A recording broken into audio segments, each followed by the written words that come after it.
Hey, What up? what's going on? Welcome back to Plant That Sis. My name's Taryn, And I'm Tate. and let's get into it.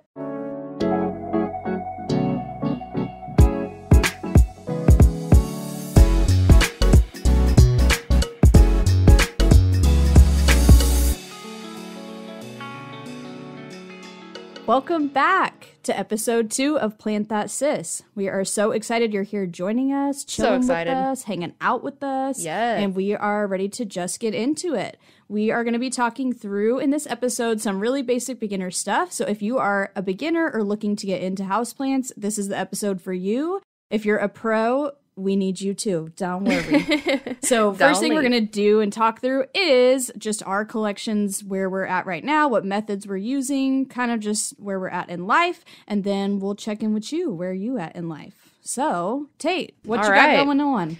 I can do that. So, for my collection, I have around, 30-ish plants. Most of them are house plants. I do have a few plants that like to chill outside, like the sun, like the atmosphere out there. Most of them are inside right now because it is starting to get chilly where we live. It doesn't really freeze much here, but it does occasionally freeze. So I bring them in, put them near windows, If I have a cactus, I'll put it in a west-facing window. That way it gets a lot of sun. If I have more of a plant that likes the shade or like a tropical kind of foliage plant, I put them somewhere where they get indirect sun, not direct sun because they don't like that. But if you just give them some filtered sunlight or indirect sun. Question. I have a question. Yes. What is your question? What does filtered light mean? That's a really awesome question. Filtered light is light that's not direct. It's indirect light. It's basically the same thing as far as I'm concerned. I think I've seen too. I know. Yeah, no, that's correct. And I have just seen some other tips out there too that list filtered light as maybe having a sheer curtain. So if you have it right by a window and you have a sheer curtain, it kind of diffuses the light.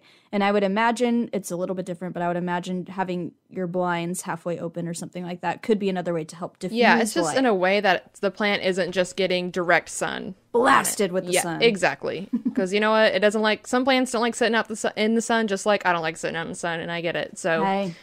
don't want to burn them. You don't want to burn your plants.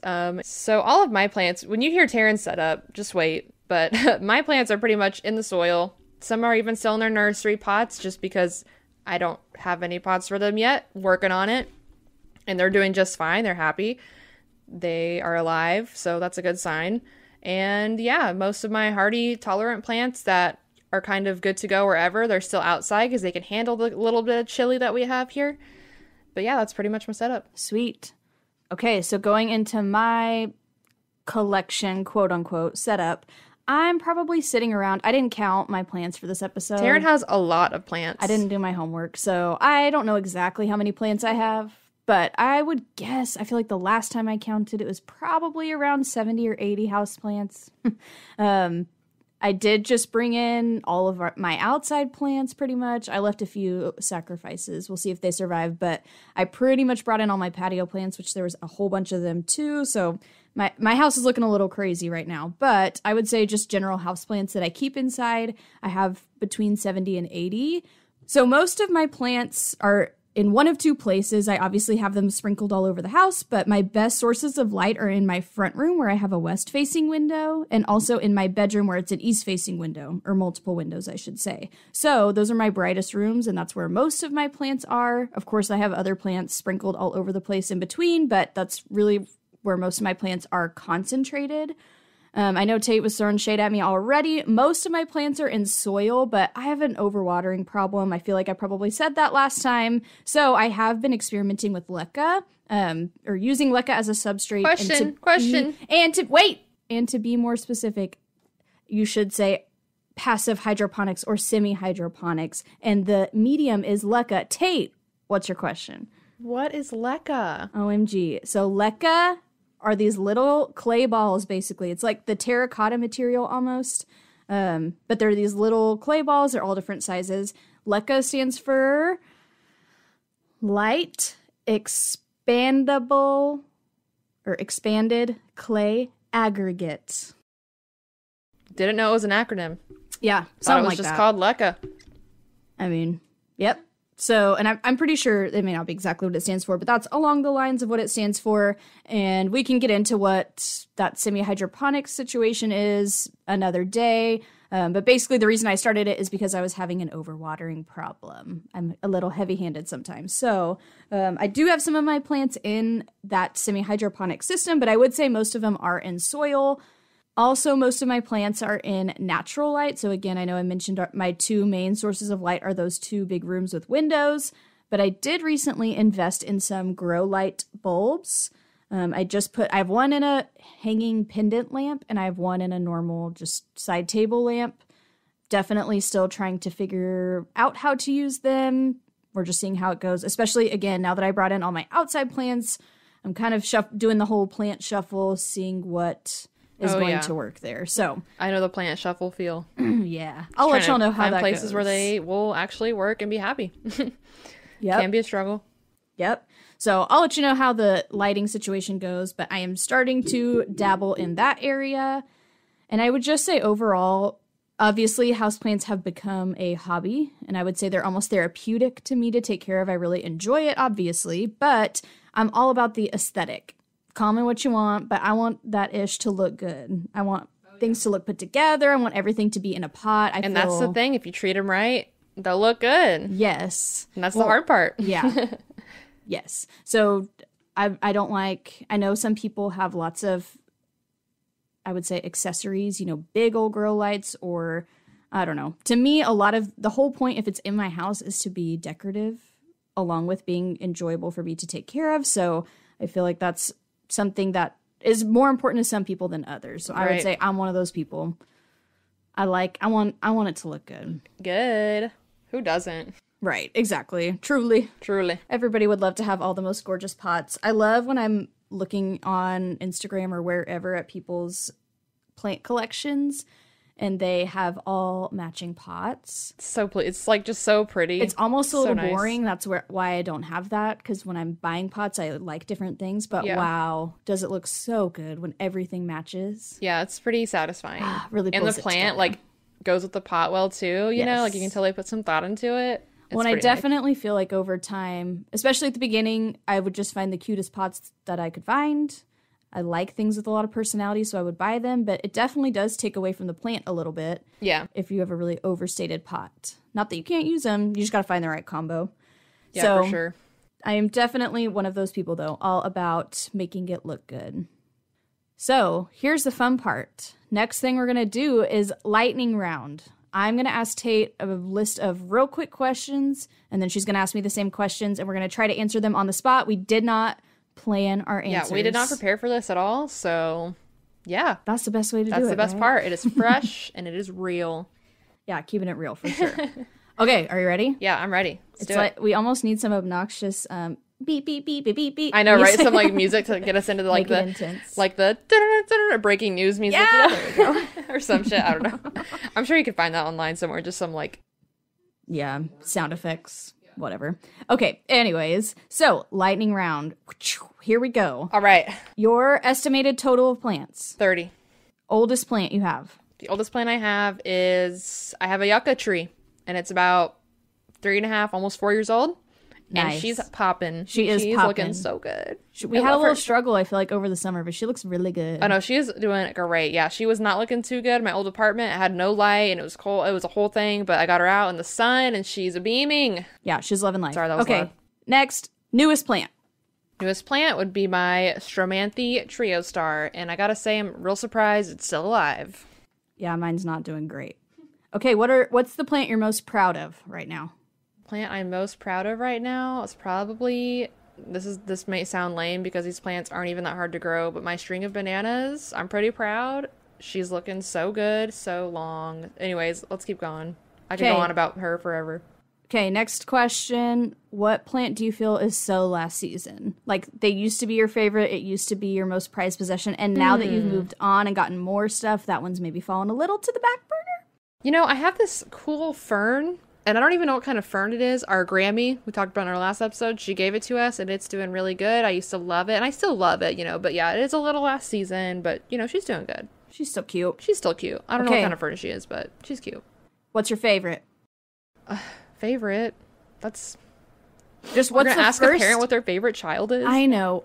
What's the first thing that pops into your head when I say who's your favorite? The first thing that pops into my head is my Yucca. She's the oldest. Yes. She's my Tried and true. yes, tried and true. My queen. I love her. Okay, do you have a least favorite? My least favorite is probably ooh. I have the succulent. It was one of those succulents you can just buy for like $3 somewhere, or it was like $2 maybe. It was a really little one, and I was like so pumped. And no, No, she ain't working out. yeah, she's my least favorite. She can. I mean, I'm gonna try to keep her alive, but she's not. I Okay, don't think she's really happy. next, most resilient plant. Oh, most resilient. Who's really stuck it out? Really through the stuck it rough out. times? My most resilient is probably my spider plant. It's yeah. given me multiple babies. I have lots of them now, and it's from the same one that I've had almost as long as the yucca. So Nice. Tallest. maybe that's my oldest. Tallest, my yucca. Oh my god. She's a lot. And smallest. Tiniest. Smallest, Your babyest. spider plant. I have some tiny little spider plant babies. Nice. Yeah, I feel like my answers are all pretty similar, but I do want to change an answer. Okay, which one? Can I change an answer? Yeah, you my can. proudest. Permission granted. My proudest is my desert rose tree. I got this Yes. little. It was in not good condition. She was looking so bad, and I was like, it was on sale. It was like $10, and I was like, okay, picked it up, got it. She's looking so good. She gave me some flowers this year, and she's looking good now. So yeah, Yeah, we're looking at her right now. Yeah. She looks pretty good. hey girl, She's getting pretty tall. she's getting tall. Yeah, I had one of those and it died. So it's fine. She's starting to look like an actual tree. All right, so now it's Taryn's turn. So we're gonna do the same thing. I'm gonna ask Taryn lightning round questions, and hopefully she'll be faster than me. So let's do it. All right, estimated total. 75. Nice. Oldest. Haworthia. Ooh, I have a little Haworthia. Horthia. I I like think saying it's that. a Horthia. Haworthia. You're looking like a Horthia today, Taryn. Okay. Newest. I got a fern today as Oh, a gift. aw. It looks like I don't know, maybe like a little Boston fern or something Yeah. like that. Of course, it's from a grocery store and doesn't have a real label, so I have Just no says idea like what it is. foliage or something on it, right? Like just some basic. All right. What's your proudest? What are you most proud of? What I'm most proud of right now is I'm really excited that one of my. So Kyle got me a Monstera deliciosa, just a basic Monstera. yeah. I already have one, but he got me a really big one. Well, it's small, but it's old. You can tell the Yeah. cuttings are old. Anyways, blah, blah, blah. I've had it since August. I got it for my birthday, and it's finally putting out a new leaf. Oh, hell yeah. So I'm just pretty Hell lit yeah. and That's excited. awesome. Yep. That's awesome. All right. What is so freaking last season? Okay. What is so last season? My Burrow's tail. She used to be my pride and joy. She's still doing okay. She's clearly not thriving. At one Yeah. point she was thriving, and now she's just staying where she's at, which usually means something's probably wrong and I can't figure out what. I did move her recently. I used to have her in, again, my bedroom, which is the east-facing window, and I just moved her into the front room under a grow light, so I think maybe it could be a lighting issue. Oh, maybe. I'm hoping if I blast her with some light, she'll kind of come back to me. Hope so. All right. What's your fave? What is your fave? Well, this one's a hard one. I know. I see. It's hard, isn't it? Yeah, it's really not a fair question. When you're Well, being you asked wrote the it. questions, so it's your own damn fault. I own would dang say- fault. It's fine. I would say my favorite right now is the first thing that's popping into my head is honestly A sweet potato. my favorite fall vegetable. We stand Vine. Yeah, we miss. R.I.P. Vine. It's fine. The first thing that pops in my head really truly right now for favorite is my string of hearts, which is literally tiny. It's going to be the same answer for my smallest plant. Sorry to spoil the surprise element, but it's just really pushing out so much new growth. So she's bringing me joy. Love that. Love to see it. What's your least favorite? Who can you not stand? I know there's a lot of ways to say this, but Calathea, I like that pronunciation the best. Calathea. Freddie, Calathea Freddie. I can't Yeah. believe it's still alive, but I'm keeping it around because it's hard to throw anything away. But I'm so over her. She's annoying. Calatheas in general, but ugh, She's snobby. she's She's a little too snobby. Little drama queen. It's just no matter Can't what do I do, it. she's not happy with me. Of course. Love those people. All right, what's your most resilient? Probably my ZZ plant, even though I may have just literally since we recorded last episode, overwatered it. Oh, see, you even know you overwater and... Yep. I forgot to empty the drainage tray. Well, I guess we'll see if it's the most resilient. Yeah, so we'll see. Tallest? Hmm. You said you had a tall Monstera. Yeah, probably one of the Monsteras that I have. Those are so cool. I love those. I have a Yucca too. That might be taller. Ooh. Ooh, actually, no. I know what it is. Ding, ding, ding. It's my rubber tree. My burgundy rubber tree. Yes. Ooh, I love that. She looks so good. Mm-hmm. All right, smallest was your string of hearts. Yeah. All right. Good job. Yay, we did it. This is where we add the sound effect in. So now we've talked through our plants, kind of where we're at. Hopefully that gives you a little bit of a snapshot of what we got going on our end. So now moving on to your end. Are you someone with tons of plants already? Are you someone with no plants, couple plants, somewhere in between? Are you looking to grow your collection? Either way, this is the podcast for you. Don't you worry. If you are new, here are some beginner tips. These are not necessarily care tips, as in, here's how much you need to water your plants. Here's where you need to put them. One of the biggest things, which we're about to talk about, is there's not one answer for plants in general. And honestly, there's not even just one answer for a specific plant. Important to note that growing plants is all about all of the different variables you put into it. And essentially, there's endless combinations. So this isn't necessarily a care guide as far as do this and don't do that. But these are just things that we wish we knew, or I wish I knew for sure. Agreed. Tate probably already knew them because she's smarter than me, but things I wish I knew when I was first starting to really get into the houseplant hobby. All right, so I'm sure we're all well aware of what I'm about to say, but I'm going to say it anyways.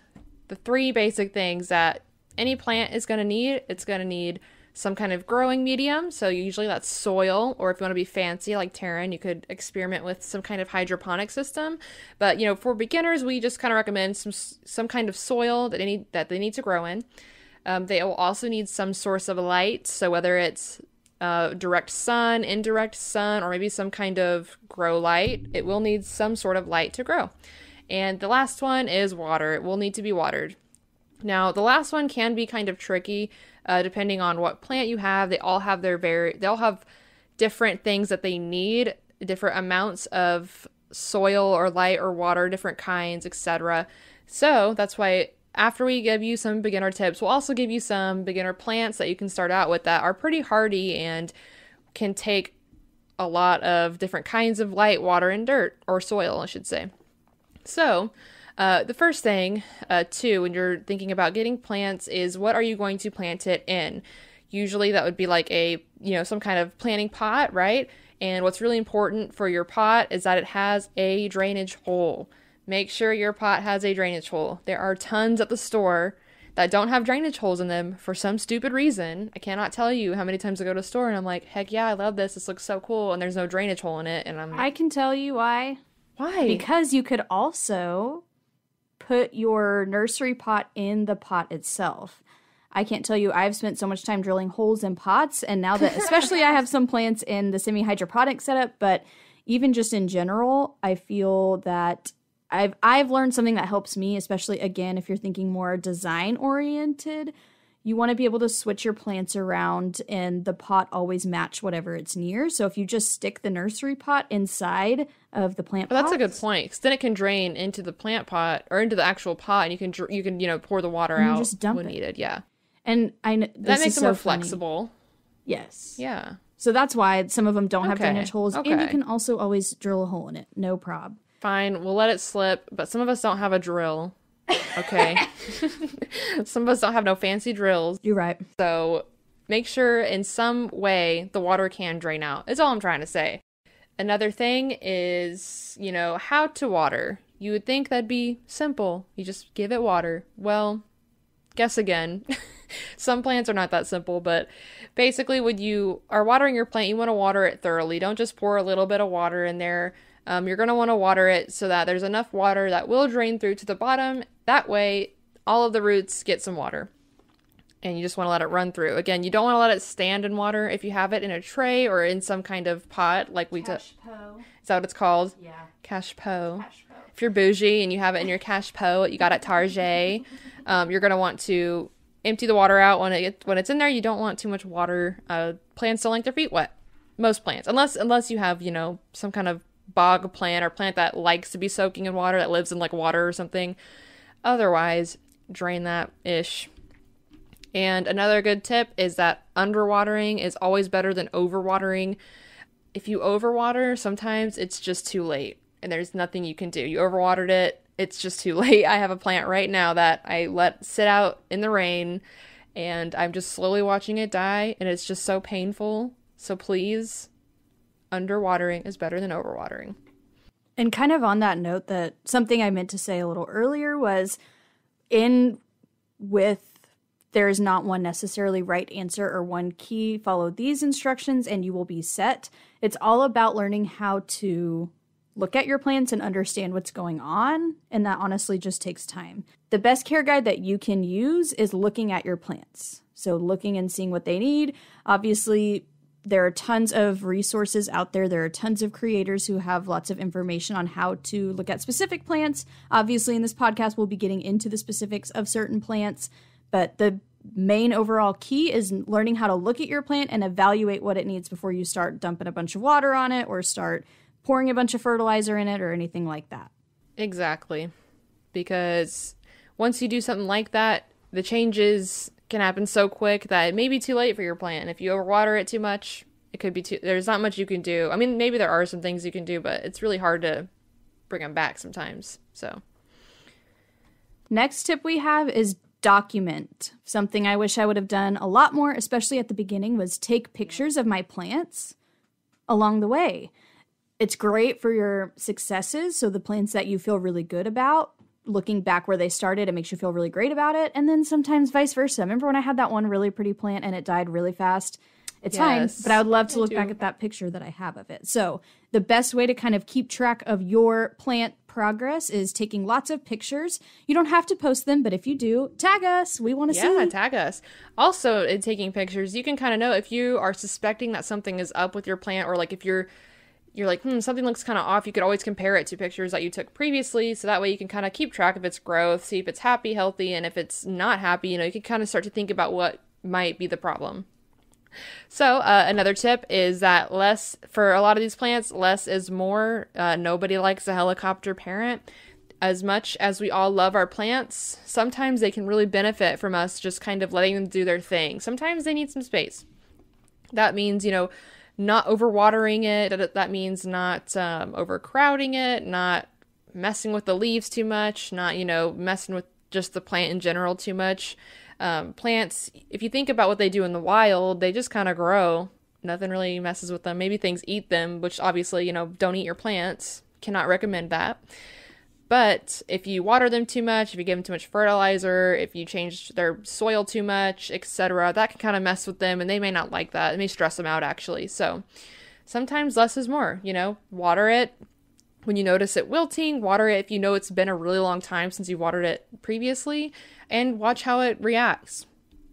Okay, this next one I have learned the hard way, the hardest of ways. It is I don't know why I thought I was immune to pests. I'm not really sure if I thought I was really special or if I just am, I don't know what the issue was, but I remember hearing, you have to put in extra measures and extra steps. The more houseplants you get, the more likelihood you're going to have pests, and those pests can transfer from one houseplant to the next.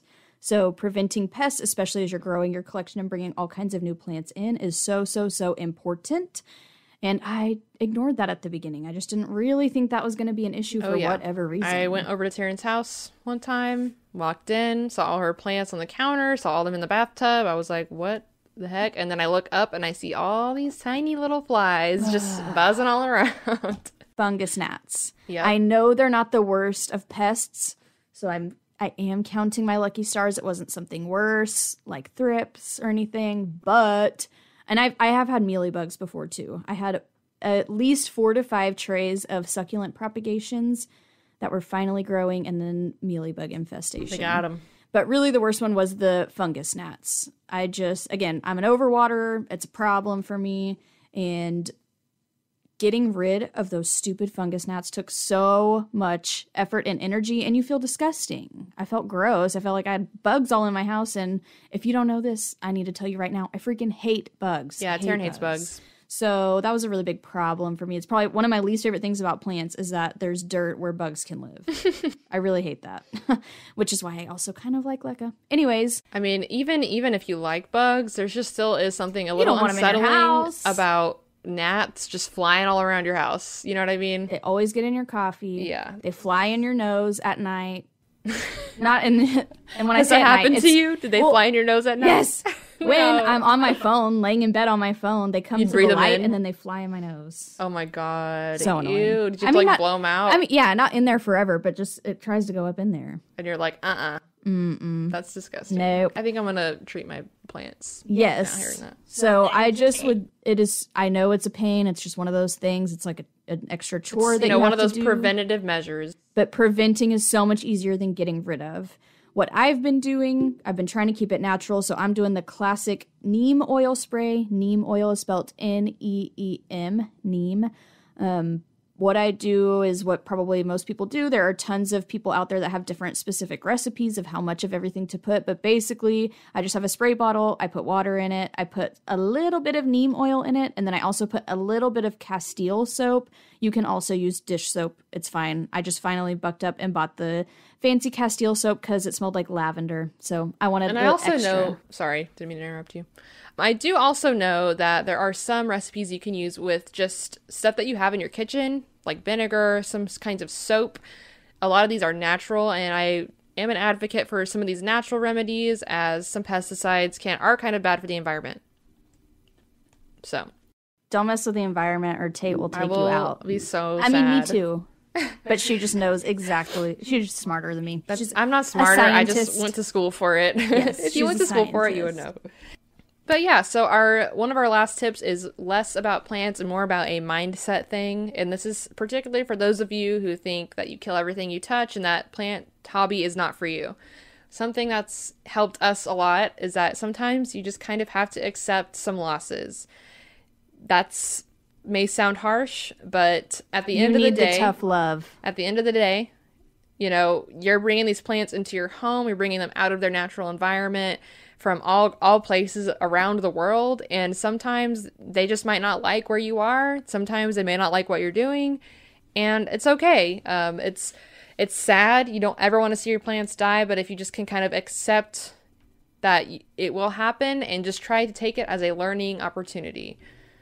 Yeah, you just enjoy the process. Yes. As Taryn says, get over it. Taryn's harsh. They're going to die. You just need to get over it. Yep. That's what someone needed to tell me. You know what? That's what Grammy did tell me. Every time I would feel upset, especially because if it was something she gave me, I feel like I'm going to disappoint her. And she'd always be like, okay, and it's fine. It's really not that big of a deal. Here's another cutting. It's not personal. These plants aren't insulting you. They just, for whatever reason, I'm sure there's some reason that you could probably use as a learning experience, but it's not personal. It doesn't mean you're bad at it. I'm sure the plants did not want to die. Every single person, even the most experienced plant people, there are just certain plants that just won't agree with you. Yes, and it's okay. Even if they're the easy ones. And it doesn't mean you should give up on the hobby at all. It just means try again. It's almost, I've heard somebody say this before, and I can't remember who, so shout out to whoever that was, but it's almost like just appreciating the plant as if you just got a bouquet of roses from your boo thing. Your boo thing. You stick it on the counter for about a month. Let's be honest, you let it sit for too long, mold grows in the vase, and you have to clean the vase, and you just chunk the dead flowers. But it brings you joy for a little bit, and then it moves on, and it's fine. Exactly. Life goes on. Appreciate it for what it was and what it did for you, and accept it. And don't take it personally. Take it as a learning experience. Take it as, okay, what did I do? What do I think I did wrong? And with your next plant, you can try to figure it out and do better. So if you are new to plants and you are looking for some really easy plants to get started, these are not only relatively easy care-wise, but they're relatively easy to find. They're available and they are affordable. First plant we have is the ZZ plant. I am not even going to pretend for 1 second like I can say the full scientific name. Do you really even want to hear the scientific name? You can Google it. So the ZZ plant, kind of describing what it looks like, it has dark green waxy leaves along these really long stalks. It's pretty cool looking. Mm-hmm. It is, it can get pretty big, but it's a slow grower, I will say. I have had one for a while. It took a really long time to put out new growth, and now it is starting to put out new growth, and it's putting out a lot of new growth. Now let's all cross my fingers that I didn't kill it by overwatering it like a noob, but they're pretty easy to grow. I bet it'll be okay. Yeah, I think it'll be fine. It'll bounce They're pretty back. hardy. Exactly. That's the whole point. These are hardy bounce back type of plants. Yep. ZZ plants are also really tolerant of low light. This is kind of a sidebar, but something I feel like I didn't understand at first. Low light does not mean no light. Obviously, I think everyone knows that. You can't stick it in a dark closet and hope it survives, but low light indoors versus low light outdoors are two different things. And I think a lot of plants, though they might be low light tolerant, they would prefer a little more light. So some things might survive in a spot. They may not thrive as much as if you stuck it a little closer to a light source. But ZZ plants are low light tolerant and low water tolerant. Hence, don't overwater it. Next plant, snake plant. So you've definitely seen these before. They are long, skinny, pointy leaves, and they all stick upwards. So it looks like a bunch of sticks sticking up out of the dirt. And it's almost kind of a bushy shape, but they're pointy and they stick straight up, so they don't bush up and out like some other plants. These are super hardy. There's several different cultivars or different types that have different kind of what we would call variegation or patterning on the leaves. But these are also super hardy and can tolerate, again, low light and have low water requirements. And again, I think this is a relatively slow grower. My snake plants grow faster than my ZZ plant, I think, but I would say overall still relatively a slow grower. So our next plant is the spider plant. I've had a spider plant for quite a long time now. It's very hardy. I don't really do a whole lot to it, and it pops out babies, it pops out flowers, it seems pretty happy. So a spider plant is it almost looks bushy. It has long skinny leaves that point up and outwards. I kind of like to describe them as like a firework plant because it kind of looks like a firework, how they explode out from the ground. They are green, or you can find some that are white and green. They're really pretty. They do like a lot of light and water, but they are kind of hardy and they can tolerate low-ish lights. So if you just have somewhere with a window, that's usually will be fine. I had an apartment recently moved from an apartment that had not a lot of light in it, in the inside of it, and it was fine. It grew and it popped out babies still. And these babies that it pops out, you can actually grow them in their own pot and have more spider plants. So if it's a great plant if you're on a budget, because it will give you even more plants. And these plants are good around your house. They're good as, party gifts or gifts to people. So I love spider plant. Can't recommend them enough. Easy, hardy, great plant. The next one is a pothos. These ones are notoriously beginner friendly. They are a tropical vine with green leaves. There are different kinds. They can be variegated. There's lots of different varieties of them out there. They're basically a trailing plant. They can hang or grow up on something. Like if you have a trellis or something it can grow on, you can train it to grow around. These are vocal plants, so you'll kind of start to see them get thirsty. They'll start to wilt, so you'll know when to water them. And they're easily propagated, and they grow pretty quickly. So they're definitely a hardy plant. Our mother had a pothos sitting in a pot, I think, for over a year. For years. It was in there for a really long time. She didn't water it. She didn't touch it. It was just sitting by a window, so it had decent light. And she started watering it about a year ago, and it started growing. So they're hard plants to kill. Definitely cannot recommend them enough. They're definitely notorious for being beginner friendly. Yeah, and they're pretty. They're like beautiful. Them. I love them. I know they're basic, but you really can't go wrong, especially if you're wanting to fill some space. Yes. Particularly a darker area. They're a great way to fill that, give you some foliage and some leaves. They're really pretty. I think they're underrated, but that's my opinion. But that's just my opinion. The last one we have to recommend to you guys today is a peace lily, Spathiphyllum. I know is the name of the genus, maybe? I don't know. I'm not the science one. Remember, this is Taryn. I'm not the science one. But peace lilies are really classic. Honestly, all of these are super classic and have been around a long time, which is why they're so tried and true. Peace lilies have dark green, kind of a bushy foliage plant, so they're bigger leaves and they kind of bush out from the center, growing up and out. This one can get pretty big as well. The fun thing about this one, it can tolerate lower light, but it loves water. It wants lots of water, and it will totally wilt when it's thirsty. I mean, like all the way wilt. Go flat, you think it's dead, water it, and it will bounce back. Not that I recommend you let it go that far every time. You want to keep up with your watering a little bit better, but what I like about it is I've had a moment where I feel I lost my peace lily, and when I watered it, she came back to me. So she came right back. She came right back. And another fun thing about peace lilies are that they flower. They bloom pretty regularly, pretty easily. So they push out these small white flowers. I'm sure there's a certain way to describe exactly what it looks like, but they're pretty unique looking. I bet most people have seen them at some point in their life. Yes. They're really cool. Pretty common plant. Yeah.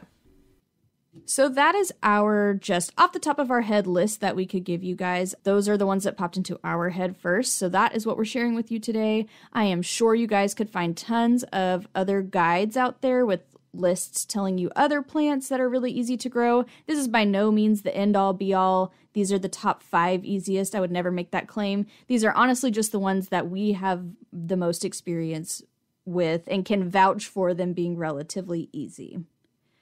Yep. If you are not a beginner plant person and you have made it to this point, wow, round of applause for you.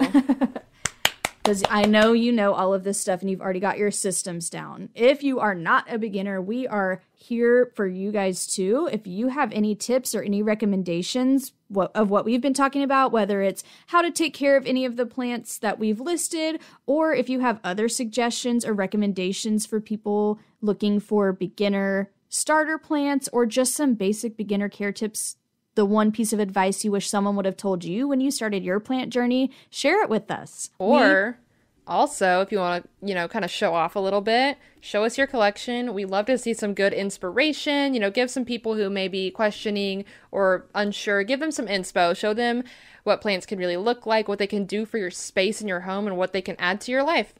Show it off. Let's see it. Flex. We want to see the flex. Let's see the flex. We want to see the flex. If nobody else, we want to see it. Yes, we do. All we care about is plant flexes. We'll say. Yeah, so feel free to share with us. Like we were saying, you could share with us on Instagram and on Twitter at PlantThatSis, all one word. You can also send us an email if you have any questions or you just want to show off some plants. Send us an email send us an email, plantthatsis@gmail.com. You can also find us on YouTube at PlantThatSis. Just search PlantThatSis. We are there. You can also find us on our website. And you're right. You knew it. You knew the one. It's plantthatsis.com. You got it. So for our next episode, episode 3, we are really getting into it, guys. We're so excited. We are starting our first, drumroll please, plant of the month. So every month we're going to pick one plant that we both have that we feel like things are going great for both of us. And we're going to share what we can about that plant. So plants that you need a little more of in your life. Yeah, exactly. You're so right. So The first plant you need a little more of in your life is going to be string of bananas. We are going to take some time to highlight this popular vining succulent that seems to like us back. We're going to share our experiences. And if you have any, share them with us. We would love to see and hear from all of you. Thanks so much for listening. And if you're still here, applause. You're a true winner. All right. Okay. See you next week. Bye. Bye.